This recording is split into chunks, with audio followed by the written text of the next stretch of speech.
What if I told you that right now, 80% of your customer interactions could be handled entirely autonomously? And crucially, that your customers would actually prefer it that way. Right. Which is wild because normally, when you hear automation in customer service, there's this underlying assumption that we're just sacrificing quality for efficiency. Yeah, that you're just forcing your customers to talk to a brick wall to save a few euros. Exactly. But looking at what's happening on the ground right now, that narrative is completely flipped. So, welcome to this deep dive into the absolute explosion of customer service automation. It's a massive shift. It really is. Yeah. We're examining the reality of European business in 2026, looking specifically at a fascinating breakdown from AetherLink. They're a Dutch AI consulting firm. Right. And we want to unpack what their findings mean for you, the business leaders, CTOs, and developers who are evaluating your own AI adoption strategies right now. And we really need to establish the landscape here because this isn't just theory anymore. We're looking squarely at Tampeer, Finland. Yeah, which has sort of become the ultimate testing ground for this, right? Essentially, yes. The ultimate testing ground for advanced AI in Europe. I mean, if you look at the ecosystem there, you have this vibrant tech hub with over 1,200 active tech companies. Wow. And a workforce of, I think, 120,000 people spread across retail, tech, and heavy manufacturing. But the real kicker, the critical part for anyone listening who operates a business in Europe right now is the regulatory environment. Exactly. They are doing all of this under the strict governance of the new EU AI Act. Right. So understanding how to implement compliant AI in this environment, it's no longer just about, shaving 20% off your operational costs. With a survival. Survival, scalability, and getting a massive competitive advantage in a highly regulated market. Okay, so let's unpack this 80% statistic right out of the gate. Yeah. Because for anyone running a support team, that number is staggering. It is. We're seeing that 75% of customers now actually prefer AI chatbots for routine inquiries. Yeah, they just want the speed. Exactly. Speed, round-the-clock availability. Yeah. And it leads directly to these systems handling 80% of total interactions without a human ever stepping in. Right. But, I mean, if you're a CTO or a business leader, your immediate pushback is probably going to be about the remaining 20%, right? Oh, absolutely. The fear of losing the human touch. Yeah. Like, if an AI is handling the vast majority of customer contact, aren't you risking the death of that human connection that builds actual loyalty? It's a very common fear. You assume that putting a machine in front of your customer builds a barrier. Right. But we're actually seeing on the ground is this move toward hybrid AI-human models. And the data points to the exact opposite outcome. How so? Well, the goal of modern AI architecture isn't to build a wall. It's to build a highly intelligent routing system. Okay. Because the AI is handling that overwhelming volume of routine, repetitive queries, password resets, basic order tracking. The simple return policy questions. Exactly. So your human agents are no longer bogged down in the digital equivalent of digging ditches. I like to think of this hybrid model like an intelligent hospital triage system. Oh, that's a good analogy. Right. Like modern AI isn't the doctor. It's the triage nurse at the front desk. Yes. It immediately identifies and treats the routine stuff, the sprained ankles, the minor cuts, so that the actual doctors, your human agents, can focus entirely on critical care. That is a perfect framework for understanding it. They step in only when the situation genuinely requires a human touch. And the impact of that triage system on the floor is profound. The productivity numbers are wild. They really are. Because of this intelligent routing, human agents are seeing a massive 35 to 40% boost in productivity. Wow. But it's not just about doing more work, it's about doing better work. They are freed up to focus strictly on high-value, complex interactions. Like things requiring genuine human empathy. Empathy, complex financial negotiation, or highly specialized technical troubleshooting. So you aren't losing the human touch. You're actually concentrating it exactly where it has the highest impact. Right, on customer retention. But here's where the mechanics of this get really interesting for me. Okay. If the AI is acting as our intelligent triage nurse, how does it actually know when a customer needs that human doctor? Ah, right. Because we've all used those old school chatbots that just trap you in an endless loop of, I didn't understand that. Worst. Yeah. How does a modern system know a customer is getting frustrated before they even, like, type something in all caps? This brings us to the evolution of AI's sensory capabilities, specifically AI sentiment analysis and multimodal support. Okay. We have moved far beyond those rigid text-based decision trees. Modern chatbots are equipped with what is essentially artificial emotional intelligence. Artificial emotional intelligence. That sounds a bit sci-fi. It does, but it's very real.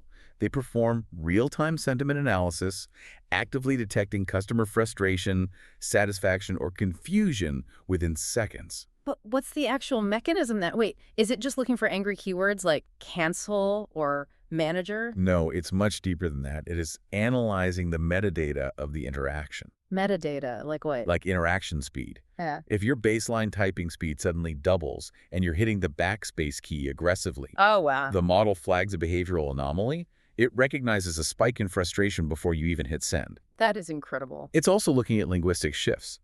If a customer goes from using complex, polite sentences to short, clipped, direct phrases, the AI registers the tonal shift. And then what happens? When it detects that rising frustration, it triggers an immediate, silent alert to a human agent, seamlessly handing over the session context before the customer boils over and churns. That proactive escalation is brilliant, and it's not just text, which is the other massive leap here. The multimodal aspect changes the game completely.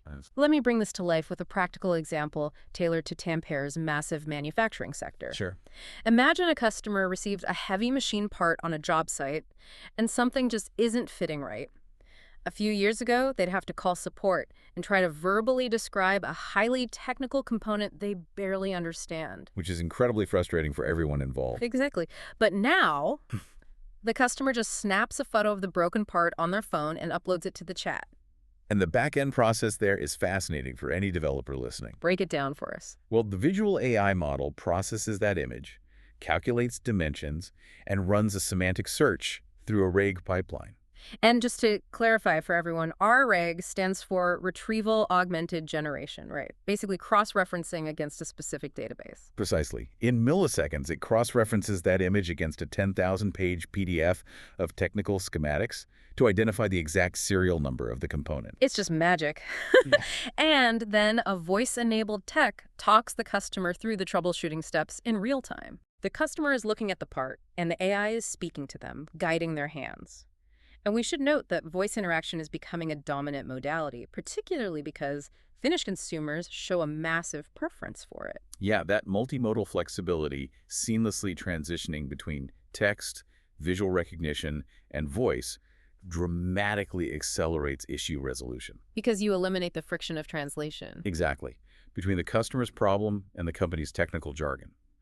Furthermore, you're generating incredibly valuable, localized visual data that the engineering team can use for future product iterations. Okay, so if an AI can now see a broken part, measure a user's typing speed to gauge their emotional state, and speak to them in their preferred language, I mean, it feels like we're crossing a major threshold here. We absolutely are. It stops just being a reactive problem solver that sits around waiting for the phone to ring, and it starts actively anticipating the problems before they happen. You're hitting on a major paradigm shift in the industry. We're seeing that 70% of customer experience leaders now view AI chatbots as architects of personalized customer journeys. Journey architects. I like that. And a fundamental shift from reactive troubleshooting to proactive value delivery. These systems use predictive personalization. Okay.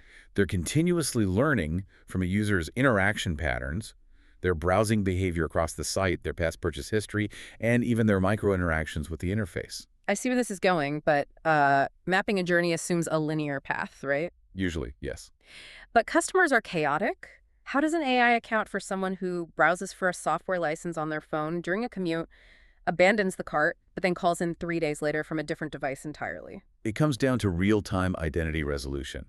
The AI is constantly reconciling those disparate touchpoints into a single, cohesive user profile. Okay, so it connects the phone browser to the desktop caller. Exactly. Advanced chatbots are identifying the friction points in that chaotic journey. When that user calls in 3 days later, the AI already knows they abandoned the cart due to a pricing page error. Oh, wow. So it instantly opens the conversation by offering a tailored discount on that specific license. That's powerful. For the growing SaaS and e-commerce sectors in Tampere, This ability to anticipate what a customer needs before they even articulate it is massively improving conversion rates and customer lifetime value. I have to push back here, though, Go ahead. because as a European business leader listening to this, I'm thinking, how in the world do you do all this behavioral tracking, predictive personalization, and cross-device identity resolution without sounding totally creepy? It is a fine line. Or, far worse, running completely afoul of European regulators. Well, it is borderline creepy if done wrong. And that privacy concern is precisely why the EU AI Act stepped in. You cannot just passively scrape and hoard user data in the shadows anymore. This is arguably the biggest hurdle and simultaneously the biggest opportunity for any CTO evaluating AI adoption today. Because the regulations are strict. Incredibly demanding. The EU AI Act classifies these customer-facing chatbots as high-risk systems in many commercial contexts. Wait, high risk, just for recommending a product or answering a support ticket about a router? Yes, specifically when those systems directly influence a customer's purchasing decisions or when they process sensitive personal data to make those predictions. Okay, that makes sense. So what are the actual requirements? The technical requirements are stringent. Businesses must provide crystal clear opt-in disclosure that the customer is interacting with an AI. So no pretending to be a human named Dave in the chat window. Exactly. It has to be a concierge experience where the user is aware and willing. You must conduct rigorous risk assessments before deployment. You need robust data governance that aligns perfectly with GDPR. Meaning the AI must be able to instantly forget a user and purge their data if requested. Yes. And crucially, you have to implement continuous monitoring for bias, discrimination, and performance degradation. Honestly, for a development team, that sounds like a massive compliance headache. Like, how do you even prove to an auditor why a neural network made a specific recommendation? You need to think of it like an airplane's black box. Okay. If your AI denies a customer a refund or flags an account for suspicious activity, the CTO needs to be able to pull the flight data recorder and see exactly which data weights and neural pathways led to that specific output. So full traceability. Every AI decision-making process must be documented, transparent, and auditable. It sounds like a massive technical burden, yes. Yeah, it does. But here's how forward-thinking leaders in Tampere are reframing it. Compliance isn't a burden, it is a regulatory moat. A regulatory moat. I really like that. Like, if you can build the black box, you lock out the competitors who can't. Precisely. If you can navigate this successfully, you differentiate your business as a transparent, trustworthy leader in a very crowded market. And the ones who don't. The companies trying to cut corners will be fined into oblivion or lose consumer trust. This is exactly where specialized strategic consultancy becomes critical, which is what AetherLink's strategy division, EtherMind, provides. EtherMind. Right. They specialize in guiding organizations through this exact regulatory maze, helping CTOs structure their data pipelines so that the AI models remain interpretable, fair, and legally sound without sacrificing performance. Let's ground this in some hard proof, because the theoretical is great, but the numbers really tell the story here. They always do. I want to walk you through the NITR case study, which is a perfect example of this in action. Yes, great example. NITR is a prominent software consultancy based right there in Tampere, and they partnered with a large regional retail enterprise to completely overhaul their customer support using AI. And they deployed AetherBot, right? Exactly. AetherBot, which is AetherLink's AI agent product. But they didn't just use it out of the box. They integrated its multilingual capabilities with their own custom development stack to ensure localized data processing. The metrics they achieved by doing it right really speak for themselves. They really do. First, customer satisfaction, or CSAT scores, increased by 28% within just 6 months of deployment. 28%. Right. We aren't talking about a marginal single-digit gain. That is a massive leap in how customers fundamentally feel about interacting with the brand. And the revenue impact. On the revenue side, purchase completion rates rose by 18%. And that is directly attributable to those proactive, AI-driven product recommendations we were just talking about, the system anticipating the need. And we can't forget the operational efficiency side of the equation. Right. Overall, customer service costs dropped by 19%. But to me, the absolute most important statistic, going right back to our triage nurse analogy, is what happened to the human staff. This is the best part.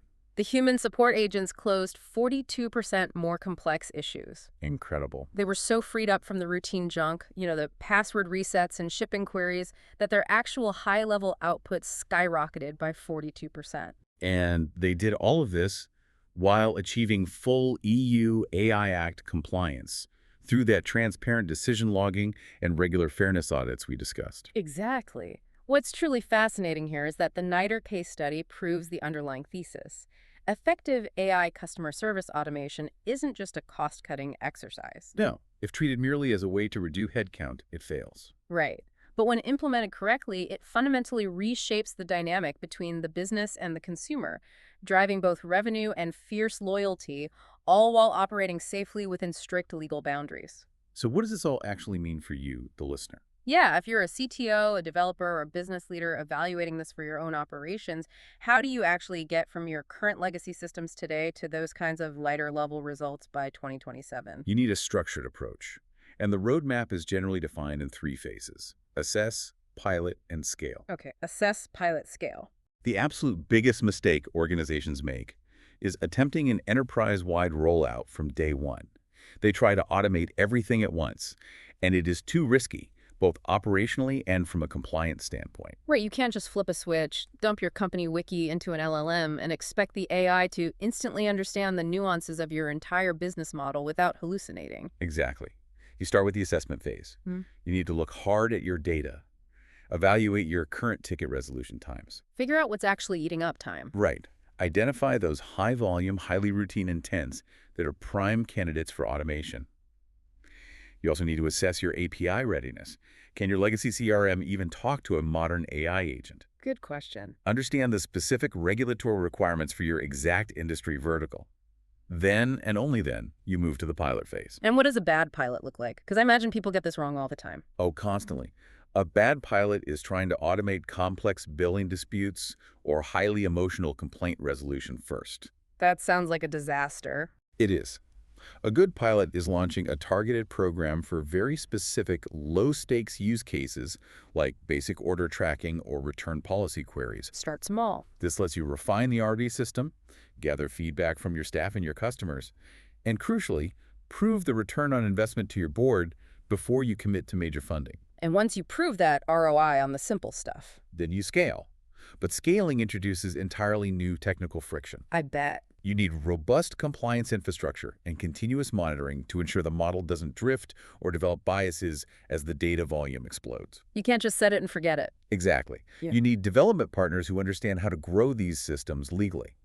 For example, AetherLink's development arm, AetherDAV, focuses specifically on ensuring that as these custom solutions scale up to handle millions of interactions, they maintain strict, auditable regulatory alignment. And getting that compliance infrastructure right today is absolutely critical because of where this technology is heading tomorrow. We are moving rapidly toward this emerging trend of agentic AI. We're talking about systems that operate with much greater autonomy, making actual financial or operational decisions within defined parameters without needing a human to click approve for every single action. It's the next frontier. If you don't have the governance frameworks, the black box data recorders, and the transparent decision logging built into your foundation right now, you will never be able to safely deploy the autonomous tech of the future. It is the critical foundational step.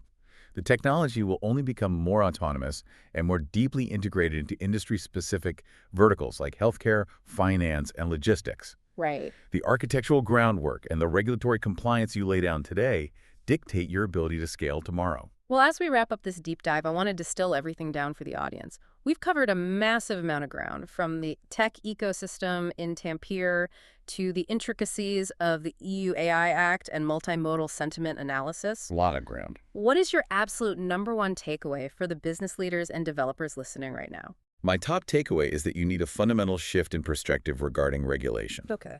The regulatory landscape, specifically the EU AI Act, should be viewed as your strongest asset, not your biggest obstacle. Embracing compliance early, building those transparent data pipelines, and conducting rigorous fairness audits differentiates your business. It's that regulatory moat again. Exactly. It builds a concrete foundation of consumer trust that less regulated corner-cutting competitors simply cannot match. It positions you as a trustworthy leader in the new digital economy. That is a phenomenal point. For me, the number one takeaway goes right back to the beginning of our conversation. Which part? The true magic of AI and customer service isn't about replacing your humans to save a few euros on the bottom line. It's about elevating your human talent. Yes. By taking the repetitive robotic work off their plates, you drive that massive 35 to 40% productivity spike we saw with Niter. You allow your people to be more human, focusing their energy on empathy, complex problem solving, and building genuine relationships. That elevation of human talent is exactly why these hybrid triage models are proving to be so successful. And I want to leave you, the listener, with a final provocative thought to mull over, building on that trajectory we discussed regarding agentic AI. Let's hear it. As these systems transition from being just helpful digital assistants into fully autonomous agentic systems capable of mapping complex journeys, cross-referencing your browsing habits, and perfectly predicting your behavior, what happens to your brand identity when the AI knows your customers' underlying needs better than your best human sales rep? That is a fascinating and slightly terrifying question that every leader is going to have to answer very soon. For more AI insights, visit etherlink.ai.